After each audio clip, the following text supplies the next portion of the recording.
Bali, saan ang rota mo ngayon? Aurora bossing. Aurora, saan ka sa Aurora? Mismo sa Centro bossing, si malapit sa may public market. Public market, doon ka na magpe-pesto. Sir.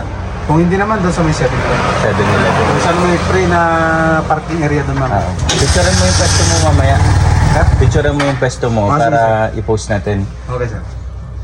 So kung para malaman din ng mga nanonood sa atin, pag kayo mga vendors, di ba wala kayong fixed na sahod Wala, na sir. arawan? Hindi pare-pares ang kita Oo. sa isang araw. Ngayon, matumal.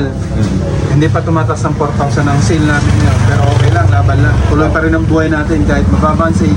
Huwag mo i-babies ang sale, basta importante. Pag nagluluto ka, napapasaya mo sa tao. Okay.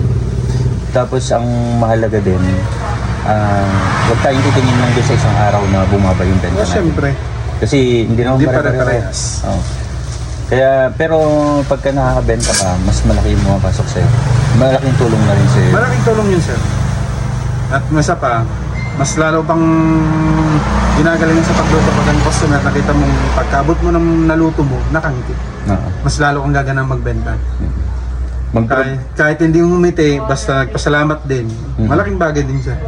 Pero unang-una sa lahat, kahit wala tayong matanggap sa kanila na gano'n, tayo pa rin Tayo may pa rin obligasyon na magpasalamat. Kasi at the end of the day, bumili sila sa atin. Malaking tulong yung kahit 10 piso, 5 piso ang pumapatong sa benta ko.